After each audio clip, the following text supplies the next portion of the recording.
Ok, vamos a empezar. Muy buenos días, queridos amigos. Mi nombre es Stefan Reich, soy el director del Centro de Liderazgo para el Desarrollo de la Universidad del Pacífico, Lideropb, y quiero agradecerles mucho por estar acá y por estar con nosotros. Espero que estén bien ustedes y sus familias y que estén sanos. El tema de hoy es la reputación y el liderazgo. Y decía Warren Buffett que toma 20 años construir una buena reputación y 5 minutos arruinarla. Y es que si vemos la historia de las empresas y de muchas personas que han estado en posiciones de gran autoridad, nos daremos cuenta que construir un buen nombre y generar confianza en otros es fundamental para poder lograr los resultados esperados y para poder influenciar dentro de la sociedad. Hoy nos acompañan tres personas muy valiosas y que tienen mucho que decir acerca del tema reputacional y de lo que funciona y de lo que no funciona para mantener una buena reputación. Paolo Ugaz es periodista y corresponsal del ABC de España. Augusto Tausen es curador principal del Comité de Lectura y Milton Vela es el director de Café Taipá y consultor y experto en marketing y reputación. El día de hoy vamos a tener una conversación con ellos de unos 40-45 minutos para luego abrirlo a las preguntas del público y esperamos de todo corazón que sea una buena y amena conversación en este conversatorio. Y me gustaría empezar contigo, Milton, y preguntarte por qué el tema reputacional en las organizaciones es tan importante y de qué manera cobra más vigencia, más relevancia en un contexto como el que estamos viviendo. Milton. Sí, Estefan. Es una pregunta súper importante porque la reputación, que está muy alineada también al indicador de negocio de las empresas, si nos ponemos en su perspectiva, más que nunca depende mucho del rol ciudadano de las empresas y también de la integridad que estas tengan en sus operaciones, en sus procesos diarios y en su imagen frente al público. Entonces, ya lo hemos visto en los últimos años, los dos últimos sobre todo, y lo que pasó en CADE el año anterior, en el que se cuestionó mucho a las empresas, grandes empresas, justamente por su rol ciudadano y sobre todo el rol de integridad, ¿no? Toda esta percepción que tuvo el Perú sobre ellas, ¿no? Entonces, y que está alineado también al éxito de cada empresa en resultados de finales de año. Entonces, por un lado, desde el punto de vista del negocio, es importante el rol de la empresa, no solamente a nivel de la oferta, el servicio que da, sino también el rol que cumple en una sociedad. Es importante, por un lado. ¿Por qué es importante también en estos momentos? Porque estando en una crisis tan severa y tan compleja, el rol de todas las entidades, empresas, instituciones, personas, colectivos, es más relevante que nunca. Y sucede que justamente también es una prueba para la reputación de las empresas, para qué tan bien preparadas están, para los valores que tienen, para ver cómo reaccionan en un contexto crítico, urgente, en el que no has tenido tiempo casi que para prepararte. Y con los valores y cultura que tienes, con ellos respondes desde el 15 de marzo, ¿no? Lo preparado no que estés, tu actitud frente a tu equipo, a tus trabajadores, tu actitud frente al país, a tus clientes, la actitud frente al gobierno. Son temas para los que una empresa que haya estado con una buena preparación, ¿no? a la interna responde bien y otras que no, y tienen que cambiar y adaptarse en el tiempo, porque como te digo, es un momento reputacionalmente importante, de mucho juicio y mucha necesidad, de poca tolerancia, de mayor necesidad, de extrema necesidad, ¿no? Entonces, la reputación cobra importancia más que nunca para las empresas porque en este momento se les requiere, se les espera y ya había un grave entorno de desconfianza en los últimos años. Entonces, en un entorno de desconfianza se genera esta crisis que es una mayor prueba, que exige un mayor compromiso y entonces las empresas tienen ahí una circunstancia que resolver. Algunas lo han hecho bien y otras todavía no. Y sectores sobre todo, ¿no? Que es el tema más complejo. Gracias. ¿Cómo lo ves tú, Augusto, el tema de reputación de las organizaciones en un contexto como hoy? Cuéntanos un poquito cómo lo estás viendo tú en términos de relevancia en el contexto que estamos viviendo. Yo coincido en buena medida con Milton. Creo que hay que considerar aquí aspectos que tienen que ver con la epidemia y otros que son anteriores a la epidemia. Me parece que ya en los últimos años ya uno ve una creciente presión hacia las empresas desde una serie de frentes que antes típicamente con los cuales no tenían que lidiar, ¿no? La cantidad de grupos de interés y stakeholders que ahora tienen algo que decir sobre las empresas, ¿no es cierto? Y cuya opinión termina siendo relevante, ¿no? Antes las empresas podrían de alguna manera sentirse blindadas a eso, y ahora ya no es tan sencillo, ¿no? Si tú no estás hablando sobre tu propia empresa, otras personas van a estar hablando de ti y no necesariamente van a estar diciendo lo que tú quieres que digan, ¿no? Hay todo este efecto también de las redes sociales y de lo expuestas que están las compañías ahora, ¿no? Lo que sí quería mencionar como un tema, digamos, importante para que la gente tenga en el mapa, es que nadie sabe manejar bien el tema de la reputación, ¿ya? Si ustedes se fijan, antes de la crisis del COVID-19 han habido una serie de casos reputacionales muy sonados a nivel internacional, por citarles algunos muy conocidos. Toyota, cuando tuvo este problema del auto que se aceleraba el pedal solo, ¿no es cierto? Y los carros se chocaban. BP, British Petroleum, cuando tuvo este caso de la fuga de petróleo en un pozo en el Caribe, ¿no? Wells Fargo, que es un banco muy relevante a nivel internacional, cuando se descubrió que algunos de sus trabajadores creaban cuentas sin conocimiento de sus clientes para cobrarles comisiones. En fin, una serie de escándalos internacionales muy sonados y que han tenido como efecto caídas en el valor, digamos, en la capitalización bursátil de algunas de estas empresas de decenas de miles de millones, ¿no? 30 mil millones, 40 mil millones, como se dice, digamos, en Estados Unidos. Entonces, en el Perú hemos empezado a ver un poquito de esto, de repente con cierto desfase, pero han habido también casos reputacionales muy complicados en el Perú que han hecho ver a la fuerza, digamos, a las empresas que no pueden no estar mirando este tema. De repente antes pensaban que bastaba con contratar a un tercero, una agencia que me ayude con las comunicaciones o lo que fuera, pero ahora se están dando cuenta que tienen que tener gente que piense en estos temas in-house, que constantemente esté introduciendo la conversación gerencial, digamos, estos aspectos reputacionales para todo lo que hacen, porque cualquier aspecto del negocio puede tener un ángulo reputacional. Si yo compro una nueva empresa, si yo abro una nueva línea de negocio, si yo importo un nuevo producto, si yo entro a un nuevo mercado, todas estas que parecen decisiones de negocio, en realidad tienen aspectos reputacionales importantes. Y ahora con el COVID, todo eso se vuelve pues mucho más visible, ¿no? Y aquí hay un segundo elemento que yo quisiera introducir a la discusión, que es que hay una dimensión de la reputación de las empresas individualmente y luego hay una dimensión de la reputación del sector empresarial, ¿no?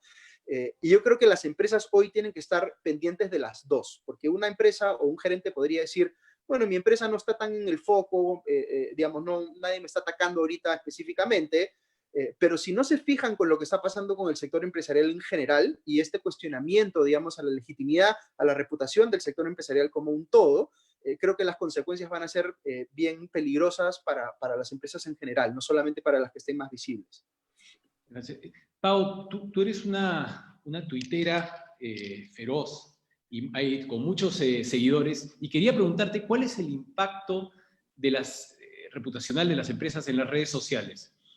¿Cómo, digamos, los malos manejos de las empresas, cuál es el impacto real que tienen hoy con las redes sociales?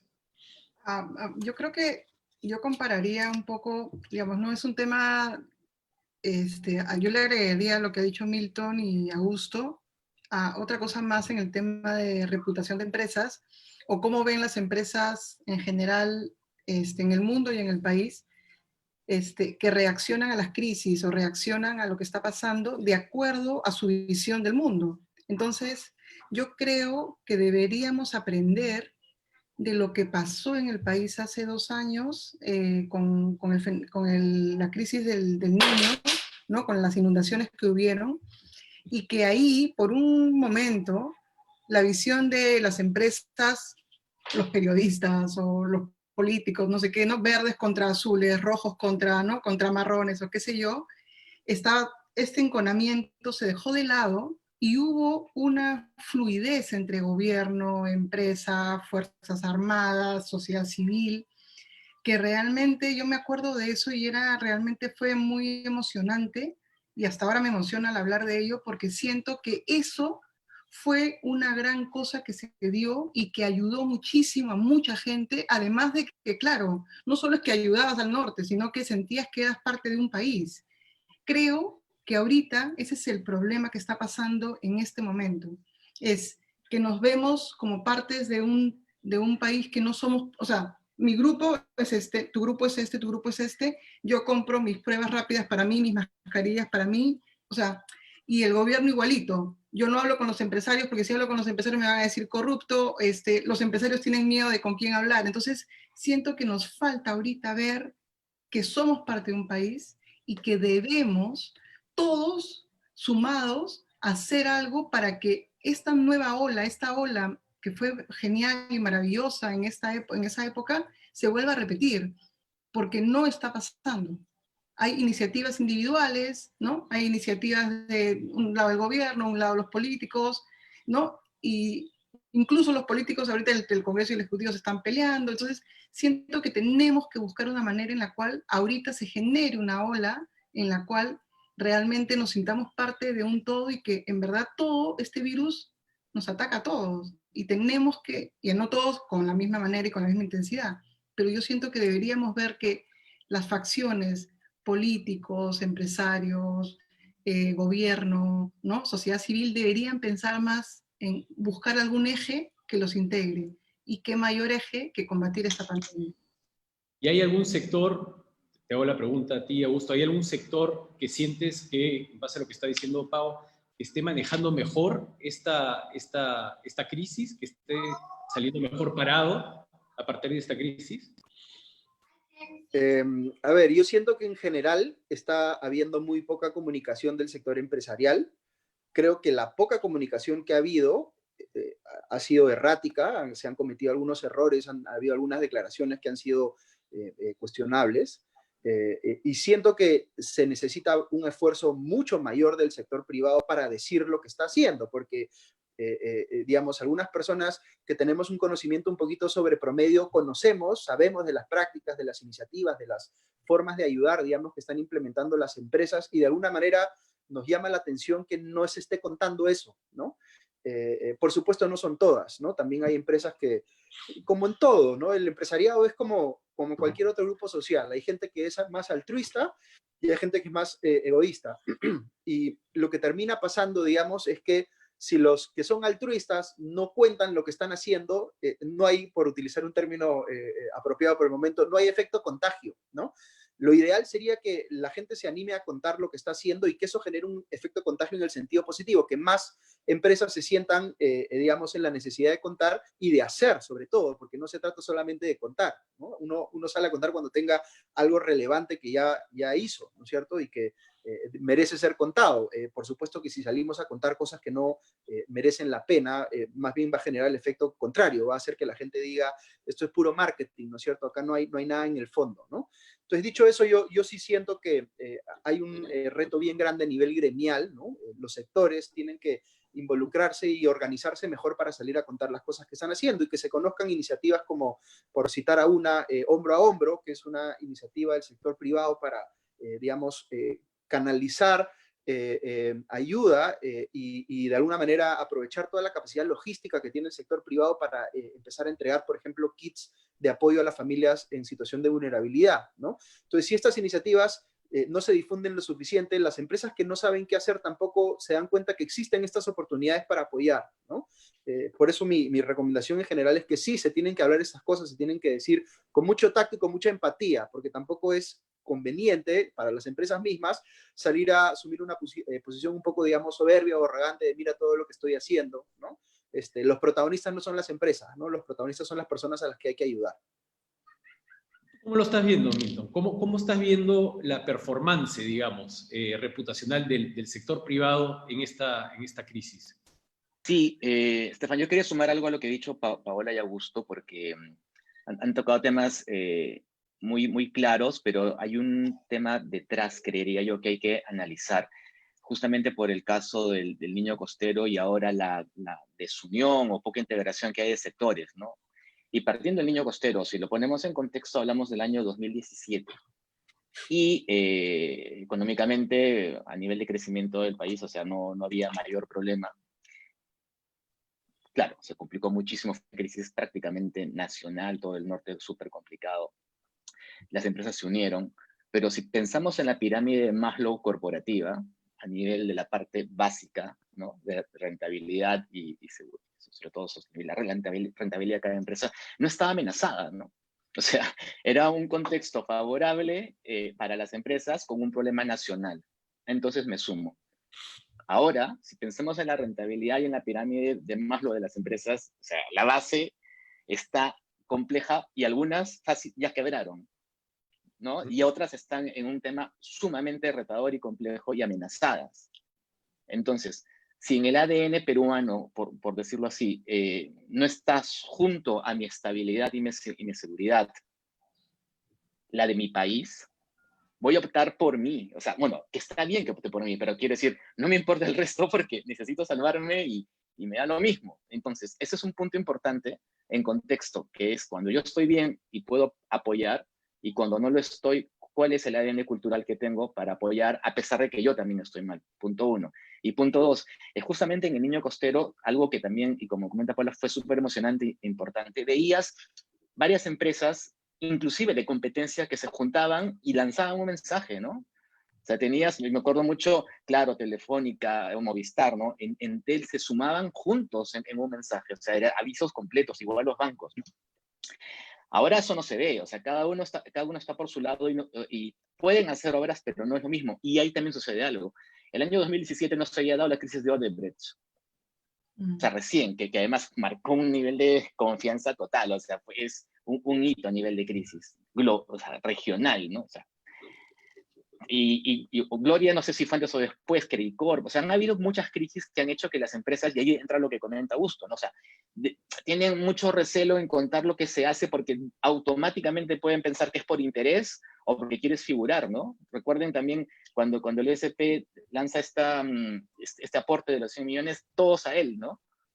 Entonces, muchos, pues justamente por defender su reputación, hay muchas empresas que temen hablar, temen comunicar, porque como hay ataques y muchos parten de las redes sociales y entran los medios a replicarlos, prefiero hacer y tal vez no compartir y tal vez no promover, pero me quedo con lo mío y puedo aportar. Entonces, el contexto mismo ha cambiado, ¿no? Como les dije, el año, y el año pasado ya era un año de desconfianza, mucha más que hace 2 años, mucha más que en el 2017, ¿no? A nivel corporativo. Entonces, esos ruidos y complejidades hacen que no tengamos la respuesta que sí hubo en el 2017, ¿no? Entre otras cosas, ¿eh? Pero ya les digo, a nivel de rentabilidad, el problema de las empresas que tienen de la base, que están muchas a punto de quebrar, también hace que piensen particularmente en sí mismas, ¿no? Y no digo que esté bien, solamente digo que es parte de lo que está sucediendo. Y ahí hay un tema, ¿no? Que muchas empresas hacen un montón, pero no lo comunican.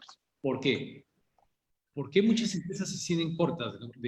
La verdad, porque muchas veces no, o sea, tienen temor de gestionar, ¿no? Te lo digo porque muchas consultorías que hemos tenido en Café Taipa con empresas grandes que tienen pasado muchísimas veces, que hacen algo importante, un aporte principal, y no lo quieren comunicar justamente por los ataques, y a veces lo hace la competencia en con una menor inversión, digamos, lo comunica, y lo comunica bien, y tiene menos anticuerpos, y ahí es cuando las empresas se pueden poner las pilas, pero normalmente es miedo. Y miedo por no poder gestionar, y a veces, como te digo, no hay pasivos, o sea, es que comunícalo de tal manera, más allá de que ganes un rédito, que puede ser también de ejemplo y de aporte y de empujar a los demás. Pero a veces, ahora más, como te digo, porque el contexto es de altísima desconfianza, hay temor.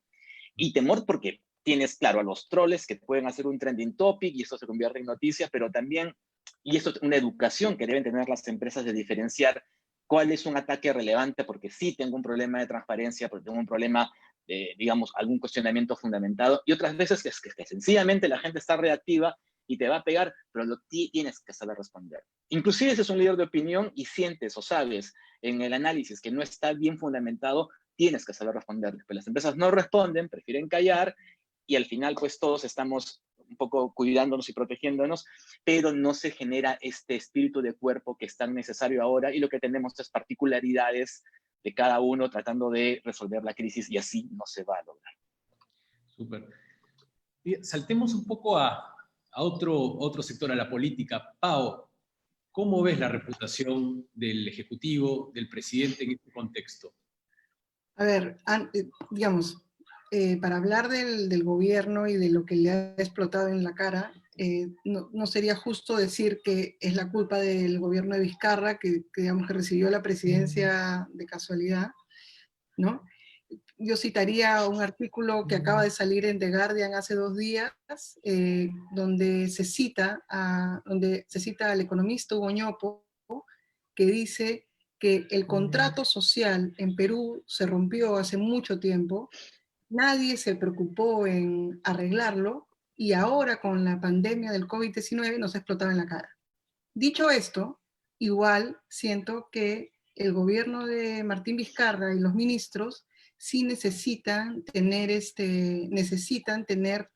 a la prensa y a los políticos y a todos con los ojos encima y evaluando su trabajo. Lo que me parece es que ya día 67 de la cuarentena, siento que hay muchísimas cosas que preguntarse y muchísimas cosas que no nos responden. En el Palacio de Gobierno hacen estas ruedas de prensa que todos los peruanos tienen harto rating, etcétera, pero para los periodistas tenemos un problema en términos de pregunta, que digamos, es una queja, digamos, legítima en el sentido de que nosotros entramos a un sorteo, entramos a un chat de Palacio de Gobierno, entramos a un sorteo, salimos sorteados, digamos, obviamente es cuestión del sorteo, pero haces la pregunta, pero no tienes la garantía al ministro o al presidente de que te hagan la respuesta, que es lo de la repregunta. Entonces, digamos, no se va a poder, el formato no lo da, pero desgraciadamente yo siento que ahorita tenemos muchas preguntas sin responder del ministro de Salud, Víctor Zamora, de la ministra de Economía, Antonia Alba, de la ministra del MIDIS. O sea, siento que el presidente, con su presencia y su gran, digamos, con su gran verbalidad y gestualidad, comunica súper bien. Y la verdad es que aplaudo eso y me parece genial. Nunca hemos tenido un presidente, además del fallecido Alan García, que exprese tan bien las cosas. Pero en cosas puntuales, cuando ya tú aterrizas y ya pones el ojo en cada ministro, te das cuenta que no te contestan. O sea, la ministra de Economía empieza, yo ya más o menos ya me la sé, esta crisis es inédita, realmente es durísima, y no contesta. Ya está. Vas a la ministra del MIDIS, estamos ahorita facilitando el bono. No hay bono, estamos al día 66. No hay bono universal o no universal o focalizado. Entonces, ¿qué hacemos con la gente diciéndole que se quede en casa si no hay el dinero para que ellos se queden en casa?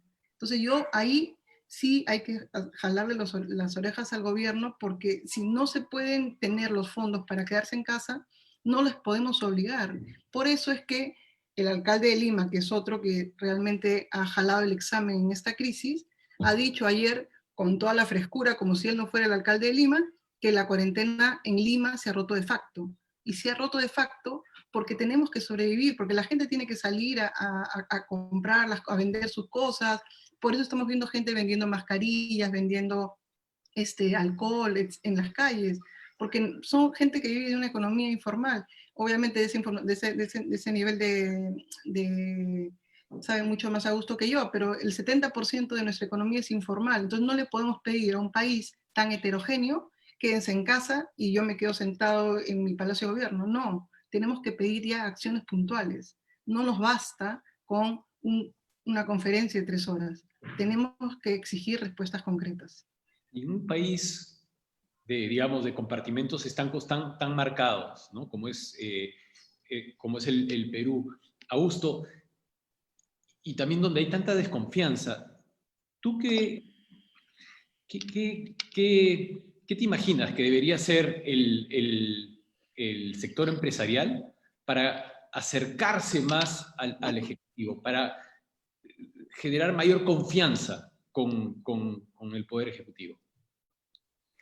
A ver, te puedo dar una respuesta desde la buena fe, digamos, invocando a que todos nos compartamos, digamos, en esta pandemia como adultos responsables y que seamos abiertos y escuchemos y tal, ¿no es cierto? Que debería ser lo que ocurra, ¿no es cierto? Todos deberíamos tener la disposición a trabajar conjuntamente porque es lo que exige la crisis en la que estamos atravesando. Pero lamentablemente hay un montón de cosas que, digamos, de incentivos perversos que yo creo que llevan a que la gente no llegue a ese entendimiento, ¿no?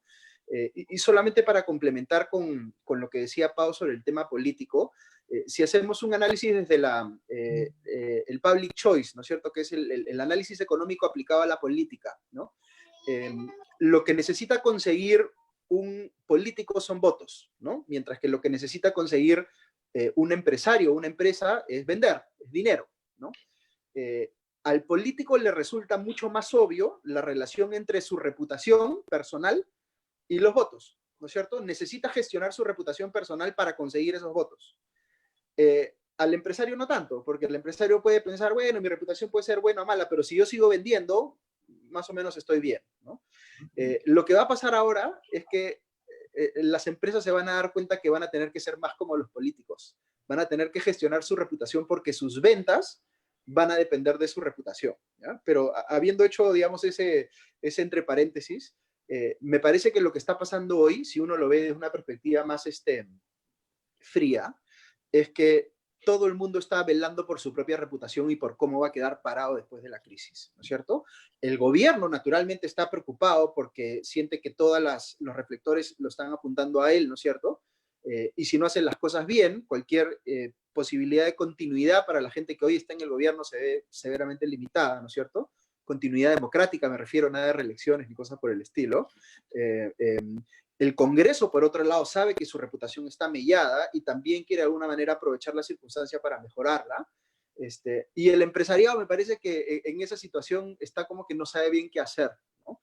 Y yo creo que tienen que ser muy conscientes de que lo que está pasando en el Perú y en el mundo es que se está generando algo que a mí me preocupa mucho en lo personal, que es una narrativa contraria a las libertades, no solamente las libertades asociadas a la empresa, sino las libertades en general. ¿Por qué? Porque es obvio que una epidemia fuerza a que los gobiernos limiten las libertades. Y es razonable, ¿no? Que impongan, por ejemplo, una cuarentena. Pero esa narrativa, si persiste en el tiempo, va a ser muy perjudicial para el sector empresarial, porque, digamos, va a haber probablemente mucho más presión política en el sentido de intervenir más en la economía, restringir más, digamos, la operación de las empresas por distintas razones.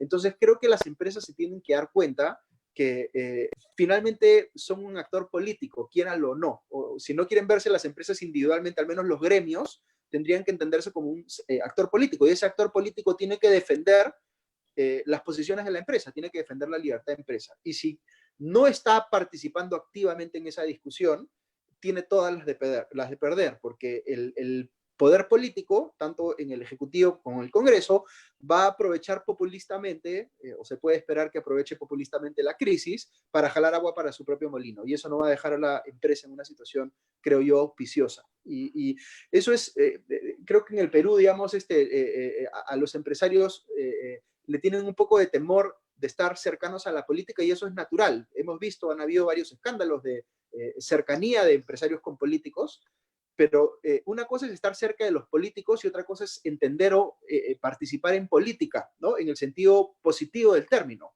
Y los empresarios hacen política, tienen que hacer política, para eso existen los gremios, tienen que salir a defender las posiciones políticas en las que ellos creen que podemos compartir o no, pero son sus posiciones y son un interlocutor válido, ¿no? Por eso yo siento ahora que se van a ver forzadas las empresas, o al menos los gremios, a entender mejor cómo funciona la política y cómo se tienen que mover ellos en política, ¿no? Muy bien. Milton, una de las preguntas que yo me imagino que debe estar en la mente de muchas de las personas que nos están escuchando es ¿qué funciona en términos de la construcción de una reputación, ¿no? Y acá me quiero apalancar en tu experiencia. Tú llevas muchísimos años trabajando con muchas empresas. ¿Qué es lo que funciona en la construcción de la reputación? ¿Cuáles son esos tips, esas ideas que tú has ido almacenando a lo largo del tiempo en términos de qué funciona en la construcción de una buena reputación organizacional? Lo primero y más importante, que creo que lo mencionó Augusto hace un momento, y felizmente, bueno, debido a las crisis cada vez son más conscientes, es que una buena reputación que está alineada a la estabilidad y al crecimiento del negocio depende de varias dimensiones, ¿no? Y Normalmente las empresas se han fijado mucho en el proceso mismo del ofrecimiento del producto o servicio, la innovación que tan importante es, pero conforme pasaron los años y por las crisis que se han dado y por también el crecimiento mismo de la sociedad y los factores políticos, se está entendiendo, ¿no? Y a raíz, como motivo de crisis, y se sintió mucho en el año 2019, que si no tienes transparencia, no eres íntegro en tus operaciones, y en otras palabras, si no hay corrupción, te irá mucho mejor. Porque durante mucho tiempo también ha habido corrupción y seguramente la sigue habiendo en las empresas, ¿no? Y han operado y han crecido. Pero eso cada vez es mucho más evidente y notorio. Y el hecho que hagas negocio y que tengas clientes no implica ni te da pues una estabilidad para que puedas seguir creciendo como lo esperas, porque cada vez hay un mayor juicio en la sociedad. Y también va a depender tu negocio de aquello. O sea, pensemos en una empresa como el ejemplo clásico ahora, Odebrecht, ¿no? O sea, por mucho que te vaya bien a nivel de stakeholders, algunos, que tengas todos los contratos y tal, si no hay integridad, chao negocio, ¿no? Entonces, creo que eso, y en el caso de Gloria, en la crisis que conocemos, también hubo ahí un tema, no fue corrupción, por supuesto, pero fue un tema de poca transparencia, estoy hablando hace algunos años, y también el negocio un poco que se mueve, solamente que, claro, si tienes el mayor poder en el mercado, tienes menos posibilidades pues, de perder ahí los puntos necesarios. Si estás en competencia, entonces sí, un problema que tenga que ver con integridad, transparencia y tal, sí te puede mover la aguja y puedes perder el posicionamiento de liderazgo que tenías. Entonces, creo que las empresas más que nunca entienden o están entendiendo que la reputación, que es un negocio, ojo, la reputación, que es un negocio, depende de varias dimensiones. Entonces, lo primero para que la reputación mejore en las empresas es tener conciencia de esto y que se integre este pensamiento en todas las áreas. Y sobre todo en la de finanzas, o sea, sobre todo en la de finanzas, ¿no? Que es donde se definen muchas decisiones básicamente porque, claro, rentabilidad o no, avanzamos o no, pero también ahí. Porque si solamente tomamos decisiones por números, vamos a pasar muchos valores que son importantes para la reputación y que te van a complicar el negocio mismo en el corto plazo o a final de año, ¿no? Entonces, y esto habla de transformación, ¿no? Y es una transformación organizacional, o sea, que está alineada a la digital versus transformación organizacional. El gran problema ahora es que esto que es normalmente un proceso que toma tiempo, porque es un cambio cultural, ¿no? Un cultural que puede tomarte 1 o 2 años, estás en un momento, aquellas que no lograron transformarse, en el que se cuentan los días, ¿no? Porque podría ser inclusive que no haya empresa a final de año. Entonces, el tomar conciencia, el cambiar pronto, que implica cambiar mentalidad o cambiar personas para estos momentos, y con estos valores y también capacidad, por supuesto, de reflotar la empresa, es importante. Entonces, yo te diría, dime, Estefan. No, y lo que te voy a decir es, ¿y ves que ha habido cambios en términos de la valoración de la reputación, en términos de generaciones? Es decir, generaciones más jóvenes sí valoran más una buena reputación de una empresa que otras, ¿o no? ¿Cómo ha sido este cambio a lo largo del tiempo?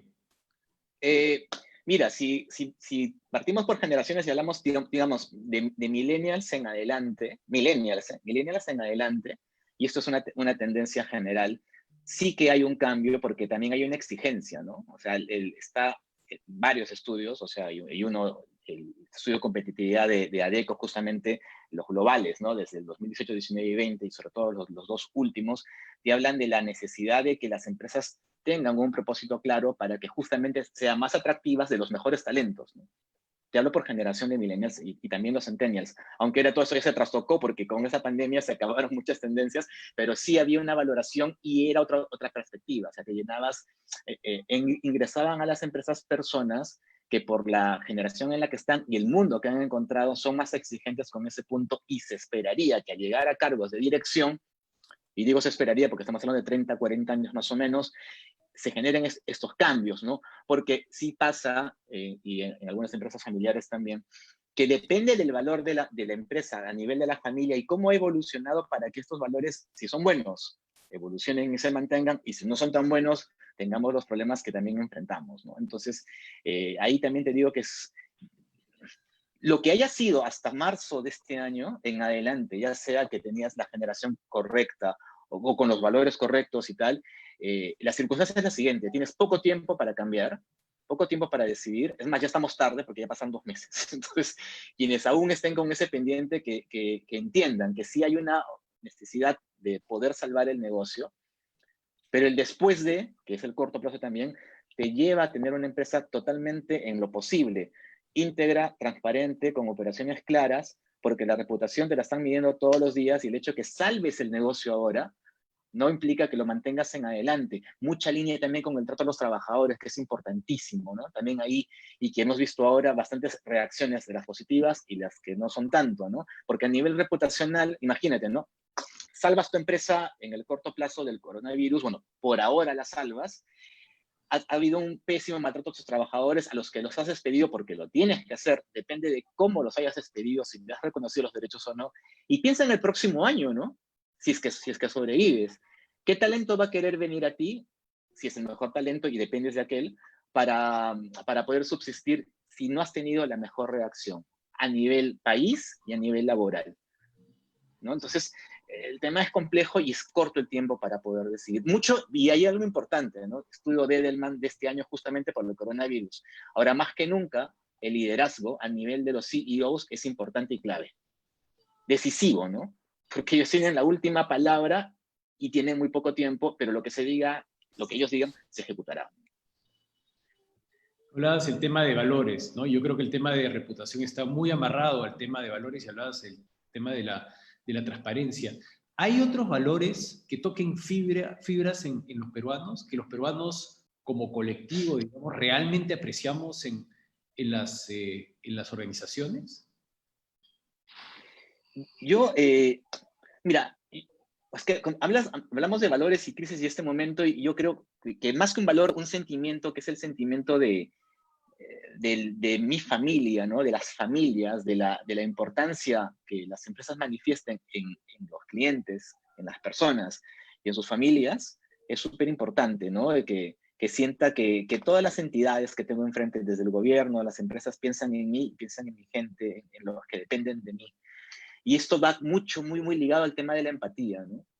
Lo que sucede, y eso es lo complejo, es que la sociedad peruana es muy diversa.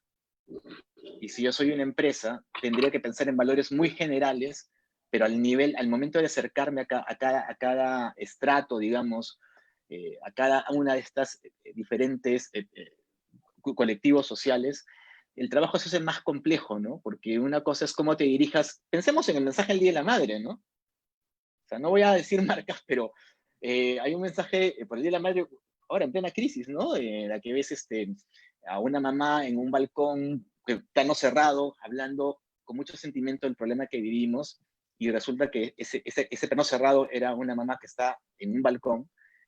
Y yo diría que ese era un mensaje transversal, porque el plano es tan cerrado que puede ser una mamá que esté en cualquier parte del país. Y entonces va bien, porque sientes que casi que logra ser transversal.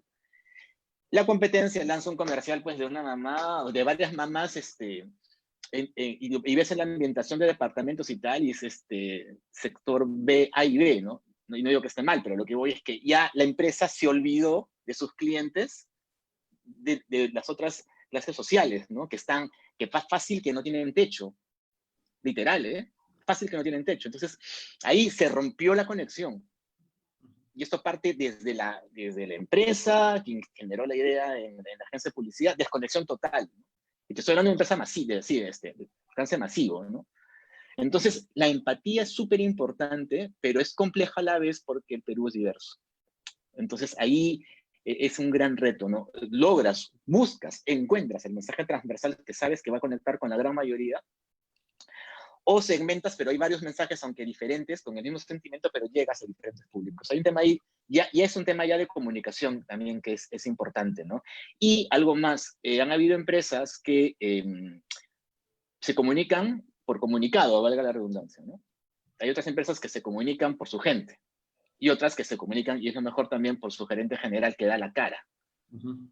Y es momento en el que los CEOs deben dar la cara y deben demostrar que son tan humanos como la marca lo dice ser humana en su publicidad. Sí, de acuerdo. De acuerdo. Y hablando de organizaciones, ¿no? De instituciones que han estado en momentos de crisis y donde donde su reputación ha estado muy cuestionada. Pau, me gustaría preguntarte acerca de el caso de la iglesia. Tú hiciste una investigación muy profunda de la iglesia que tuvo un impacto directo en la reputación de esa institución. Y quería preguntarte qué intervenciones por parte de la iglesia funcionaron para mejorar su reputación y qué intervenciones no funcionaron a partir de lo que tú viste en este caso tan complejo. Bueno, es una historia que todavía no termina no tiene todavía resolución, no tiene fin, pero Lo que va de la historia. Pero en un principio, claro, pero en un principio siento que cuando el Papa Francisco llegó al poder, digamos, hizo una de sus primeras visitas, la hizo en Perú y Chile, países que, digamos, coincidentemente acababan de salir 2 casos de pedofilia, el caso de Fernando Karadima en Chile y el caso del Sodalicio en Perú. Y se esperaba alguna reacción, sobre todo las víctimas de la iglesia hacia ellos, ¿no? Y en Chile realmente se hizo todo mal, todo mal. El Papa Francisco lo negó, puso en una de las misas más grandes, puso a uno de los compañeros del equipo de Karadima, ¿no? Un arzobispo de Osorno, y realmente las víctimas del caso Karadima salieron en una conferencia de prensa muy indignados a reclamarle al Papa Francisco por esto. Y ya sin hablar del caso peruano, porque en el caso peruano tampoco, digamos, no hizo mucho en ese momento, pero fue muy directo en el caso en Chile al negar los casos o restarles credibilidad. Meses después, el Papa Francisco y su equipo de gente que trabaja en estos temas se dieron cuenta del error que habían tenido y citaron en la casa donde vive en Santa Marta, no es en Colombia, al equipo, a la víctima, a las 3 víctimas principales del caso Karadima, y el Papa Francisco pasó una semana con ellos, conversando, conociendo sus historias, digamos, tratando de entender el enojo que tenían y cómo había sido el caso tan grande de impunidad que había tenido en Chile. Gracias a este encuentro, el Papa Francisco, con su equipo, que es como una suerte de fiscalía que ven estos temas, hacen el Congreso contra la Pedofilia en febrero del año pasado, que fue por primera vez en los 2000 años de historia de la Iglesia Católica, una organización grande, vieja y con reputación más o menos grande, se está obligada a hacer este Congreso, y Chicluna y toda la gente del equipo que trabaja en estos temas de pedofilia estuvieron como, digamos, como los jefes de esta historia. El Papa Francisco les da un apoyo político, eso le genera a él, dentro del Vaticano, donde hay extrema derecha y centro, le genera un problema dentro de los más conservadores que veían en este Congreso realmente algo insólito y no querían verlo. Pero el Papa Francisco dijo, bueno, me la juego, no importa que tenga estos temblores dentro, porque este Congreso va a hacer que cambien las cosas y empiecen a cambiar en algo las cosas en la Iglesia Católica. Y siento que ese paso, que fue una jugada audaz del Papa Francisco, ha ayudado un poco, en parte, a que empiecen a cambiar ciertas cosas. El cambio en Perú ha sido bastante obvio en el sentido del ingreso del arzobispo de Lima, Carlos Castillo, que dentro de todo ha buscado hacer un encuentro con las víctimas, no solo del caso Sodalicio, sino de otros casos de pedofilia, y se siente un poquito de cambio. Yo siento, hay tiempos de cambio, faltan muchísimas cosas más como en todo, pero sí siento que ha habido un cambio de manija, de timón del Papa Francisco, al darse cuenta de que, poniéndolo en términos de reputación, que bueno, claro, ahorita lo pones así, pero se dio cuenta de la metidaza de pata que habían hecho y que esto va a ayudar en general para que la iglesia siga pues 2000 años más, ¿no? O sea que en el control de crisis, esta autoridad, el Papa, sí supo escuchar y sí supo cambiar el rumbo, por decirlo así, de lo que estaba haciendo. Entiendo que ese es un poco el mensaje que nos estás dando. Sí, claro, y además no solo eso, sino que hizo un mensaje para los periodistas que están investigando estos temas, un mensaje global, y realmente a partir de ahí sentimos, no te digo que nos sentimos mucho más acompañados, que esa no es la idea, pero siento que al menos las víctimas que buscaron en la Iglesia Católica una salida a la vida, buscaron trascender y encontraron el abuso físico, psicológico y sexual, ¿no? Algo traumático, siento que ahora se sienten más acompañados de tener una autoridad religiosa, tanto en Lima, bueno, y en la conferencia episcopal, los que están en distintos lugares del país, como al Papa, ¿no? Que es la autoridad máxima de la Iglesia Católica. Gracias. Voy a abrir un poquito las preguntas que nos están transmitiendo las personas que nos están escuchando. Y quizá, Augusto, voy a dirigir esta pregunta a ti. En tu opinión, ¿cómo está comunicando Vizcarra en el medio de toda esta crisis? ¿Cómo estás viendo esta estrategia de comunicación que está teniendo el presidente que ha tenido el presidente a lo largo de todas estas semanas? Yo creo que muy bien al inicio, me parece que hay que destacar que se tomaron decisiones rápidas en el caso peruano y en ese momento se comunicó a la velocidad en la que se requería. Luego en el tiempo me parece que se ha ido perdiendo un poquito esa efectividad. Yo también cuestiono, como hacía Pau hace un rato, estas conferencias de prensa larguísimas donde no hay anuncios, ¿no? Es como un montón de conversación, pero no hay nada concreto que se anuncie, ¿no es cierto? Y eso está, me parece, generando cierta fatiga respecto de la comunicación del Estado, ¿no? Que ya uno empieza a parecer repetitiva, ¿no? Aburrida y demás, ¿no? Yo creo que hay un problema de comunicación muy grande y no quiero responsabilizar específicamente a este gobierno, sino en general en el Estado peruano y en el Perú en general, ¿ya? Que es que no hay mucho conocimiento de ciencias conductuales aplicados a la comunicación, ¿ya? Y voy a tratar de explicar a qué me refiero. Cuando tú comunicas algo, tú tienes que tratar de ponerte en los zapatos de la otra persona para ver cómo va a recibir ese mensaje, cómo lo va a procesar y cómo va a reaccionar a ese mensaje.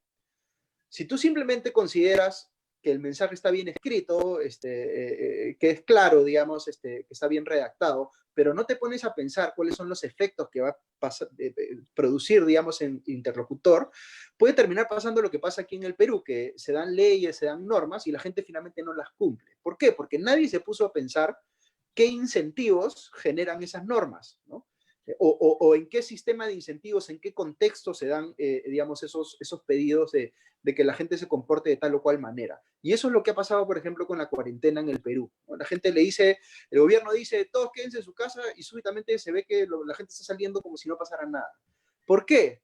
¿Por qué pasa eso? Porque no porque la gente sea irresponsable, no porque la gente sea mala, ¿no? Y ahí creo que el gobierno ha cometido un error de maltratar innecesariamente a la ciudadanía por hacer algo que era obvio que iba a hacer, en mi opinión, ¿no? Que es que no se han puesto a pensar realmente, digamos, qué tendría que haberse manejado a nivel contextual para que esa regla sea efectiva, ¿no? Pau mencionó, por ejemplo, el tema del bono. Por supuesto, si a la gente no le llevas el bono a su casa, ¿no es cierto?, va a salir porque tiene que ganarse la vida de una manera. Si tú quieres que la gente no se contagie, pero no te pones a pensar en que si pides que todo el mundo vaya al Banco de la Nación a hacer colas interminables, la gente se va a contagiar en la cola, ¿no?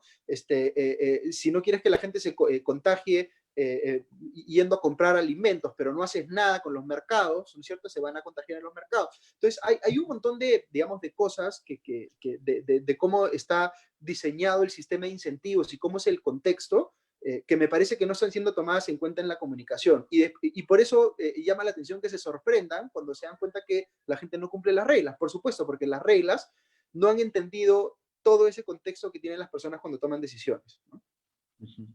Que tiene que ver con el tema de la narrativa, cómo vas construyendo esa narrativa en el contexto de esta crisis. Milton, quería hacerte una pregunta que nos hace llegar Raúl Gutarra, y que tiene que ver con la percepción de la ciudadanía del compromiso social de las empresas. ¿Sientes que la ciudadanía, en tu dentro de tu expertise, como comunicador y como una persona que entiende las dinámicas del marketing, ¿sientes que la ciudadanía está sintiendo una auténtica conexión de las empresas en este momento de tanta complejidad? ¿Hay un compromiso social que se respira por parte de las empresas? Como percepción, que eso es la reputación, te diría que es bastante cambiante, porque de hecho tenemos ahora empresas en operación, ¿no? Que estamos haciéndoles la consultoría, y va a depender, ¿ah? Tenemos una empresa de alcance masivo que no paró en esta crisis. Y depende mucho del momento mismo que viven los clientes, ¿no? O sea, me refiero, si hay un retraso en las entregas, hay un retraso en el servicio, se van a quejar, y está bien que se quejen, pero a veces también te das cuenta del tono de la queja. Una cosa es, tengo un problema, otra cosa es, tengo un problema porque no haces lo que espero, porque me estás mintiendo, porque me estás maltratando y porque no eres consciente, lo único que quieres es quitarme el dinero, ¿no? O sea, quieres seguir haciendo negocio, ¿no? Entonces, yo te diría que depende. Las empresas que mejor comunicaron y que más trabajaron su reputación a nivel ciudadanía antes de la crisis, son las que ahora pueden, como ya tienen ese activo plus, que no solamente tengo un buen producto, sino que también pienso en ti, me importa cómo estás, me importa, si ya me compraste, me sigues importando, y me importa la sociedad, que eso se comunica, ¿eh? O sea, porque cuando hablamos de marketing de reputación, justamente es eso, buscar otros valores de la empresa y no solamente el producto, donde tú tienes que mostrar, lo muestras, y eso hace que la gente tenga una mejor percepción mucho más integral. Entonces, las empresas que mejor lo hicieron es las que ahora tienen hasta un voto de confianza y beneficio de la duda de parte de los clientes, ¿no? Y que sigan comunicando, por supuesto. Pero hay empresas que no, o sea, pensemos en las farmacéuticas, que haya habido un tema también que se pone en duda lo que dicen también, porque a nivel de comunicación de otros valores y no solamente precios bajos, ha habido ahí un pendiente, ¿no? Entonces, en estos momentos no confío, pues, no confío porque nunca trabajaste, si es que los tienes, esos otros valores, nunca los comunicaste, tu reputación ahí es cero, o sea, no es que sea mala, es cero, y solamente te juzgo en base al producto que espero que me des ahora que me muero, literal, ¿no? Entonces, es relativo, sí. ¿Y cuáles son las que están haciendo bien? Tú que estás observando un poco la conducta de las empresas en esta coyuntura, ¿qué empresas lo están haciendo bien? ¿Qué empresas están generando esa conexión con la ciudadanía? Mira, lo que puedo decirte,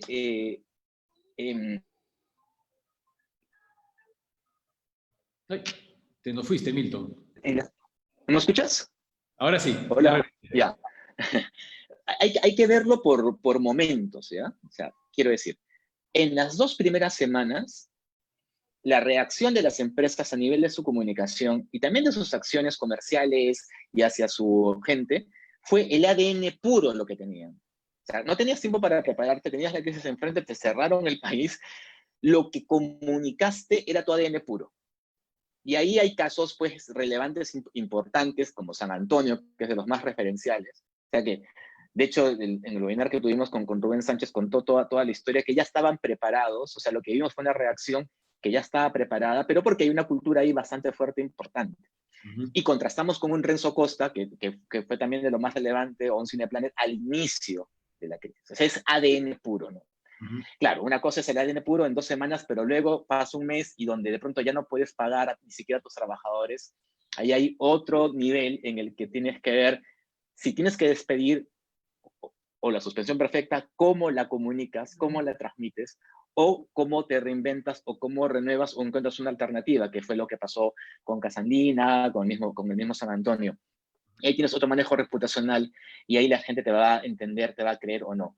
Si pensamos en los bancos, por ejemplo, y hablo de los bancos en general, o sea, los más relevantes, hay un tema interesante ahí, porque recuerden que hubo mucha discusión a nivel de si los préstamos que yo tengo, los créditos que yo tengo, los voy a tener que pagar al siguiente mes o no, si hay una condonación, no condonación, se pospone el pago, si me vas a cobrar intereses o no.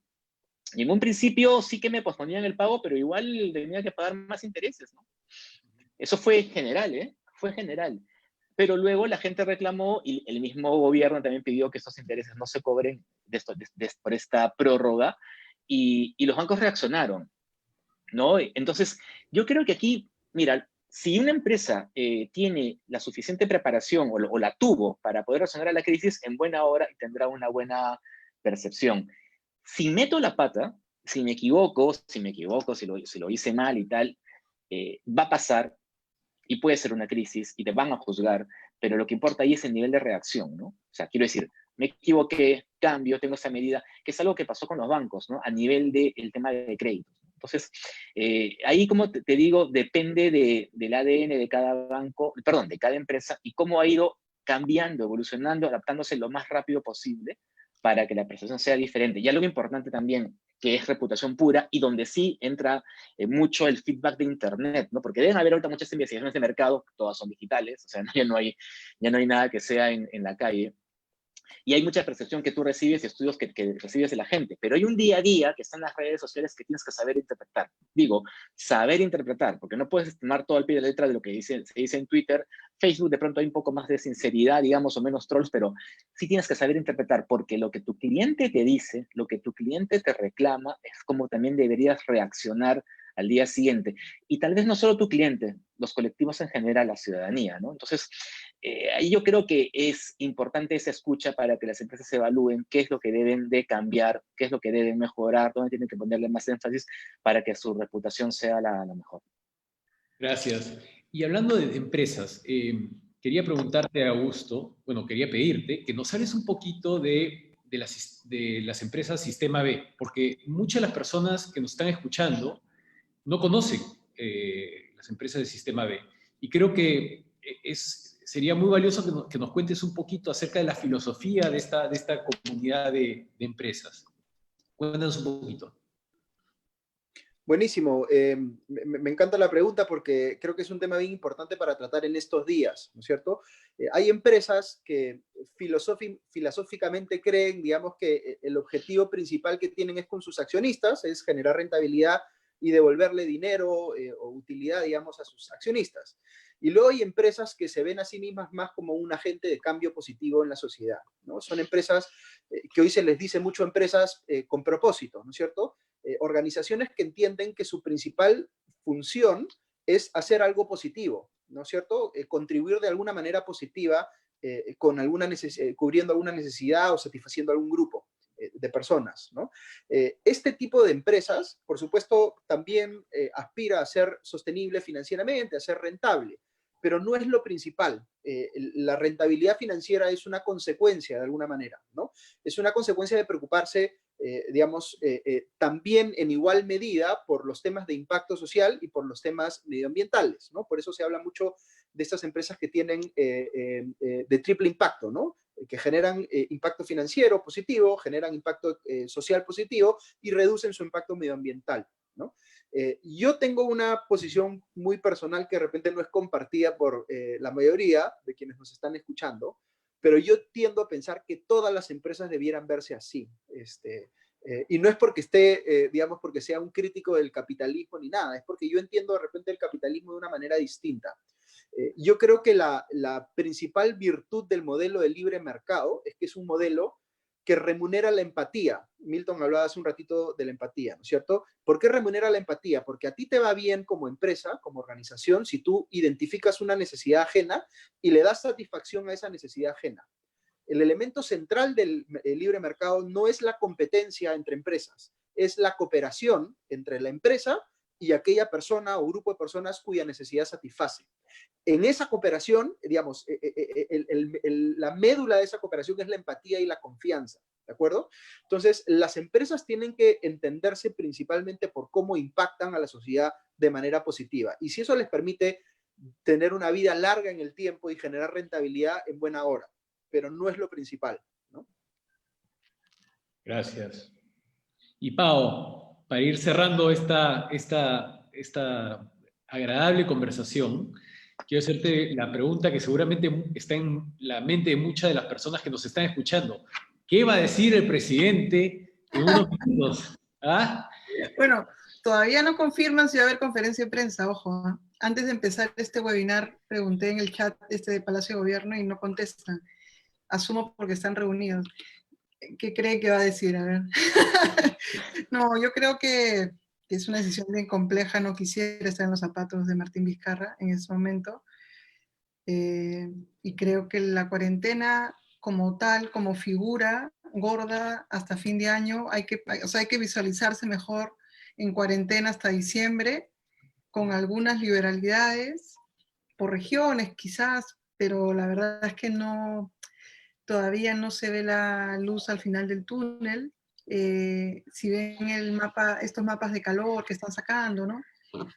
Si bien Loreto estaba controlado en este momento, tenemos ahorita Ucayali, ha vuelto a moverse Tumbes, Piura, La Libertad está muy bien, o sea, van a estar moviéndose las cosas, entonces todavía no, nuestro sistema de salud es tan frágil, era frágil desde hace 40 años, que todavía falta mucho falta muchísimo más que solo decidir que se levante la cuarentena. Lo que sí hay que pedirle al gobierno es que bacán, sigue tus 2 semanas de cuarentena, pero dame cifras seguras de que ya los bonos han sido entregados, tanto los interculturales, los que tenías que entregar, porque si no, vamos a seguir viendo a la gente en las calles y no le vamos a exigir a los policías ni a las Fuerzas Armadas que por favor ellos se contagien poniendo orden, porque tampoco podemos hacer una vida a cambio de nuestra vida. Entonces, hay muchísimas cosas que ajustar. Está el problema de las cárceles, que en las cárceles el 100% de la responsabilidad de la vida de un preso es del Estado, ojo. ¿Eh? O sea, aquí no es, no, por aquí, no, no, no. El Estado es responsable del 100% de la vida de una persona que está presa. Tenemos a 182 presos, están muriendo 10 presos por día por el COVID-19. Y eso es una grave falla del Estado. Así, no, o sea, así duela decirlo, pero es así. Y entonces tenemos que ajustar. Yo, perfecto, digamos, obviamente no tenemos otra que decir si vienen 2 semanas más de cuarentena, pero me cambias la situación. No podemos quedar un país estancado, digamos, otras cosas que podrían abrir, las librerías, las lavanderías, ¿no? Tienen que seguir moviéndose el país con cuidados y todo, pero tenemos que movernos, porque si no, estancados va a venir una gran crisis. Bueno, nuestro PBI ya va a estar freado este año, pero igual tenemos que exigirle ciertas cosas puntuales al gobierno, respuestas. O sea, el Ministerio de Salud obviamente está en un momento dificilísimo, pero si bien hay subregistro, necesitamos saber exactamente por qué se dio el subregistro, ¿no? O sea, algunas cosas, y me pareció muy bien en términos reputacionales que el ministro Zamora pida disculpas, porque dio una declaración un poco afortunada hacia los médicos, con falta de empatía, y digamos, bacán que se haya digamos, haya recapacitado y pedido disculpas, pero siento que no podemos, este país no permite 14 días más detenido sin ciertos ajustes, ¿no? Y solo para meter mi cuchara en el tema empresarial, que yo siempre lo he pensado, cuando pasa esta crisis Odebrecht, ese año que pasa la crisis Odebrecht y el año siguiente, siento que la gente que organiza CADE, la Conferencia Anual de Empresarios, se mire el ombligo. O sea, digamos, yo veo las charlas y de verdad que siento que es como, hablan entre ellos y es como lo que se dice en la cámara de eco. Así nunca más van a, o sea, digamos, si no procesas los errores, si no procesas, si no los hablas, si no los dices, no los vas a volver a repetir.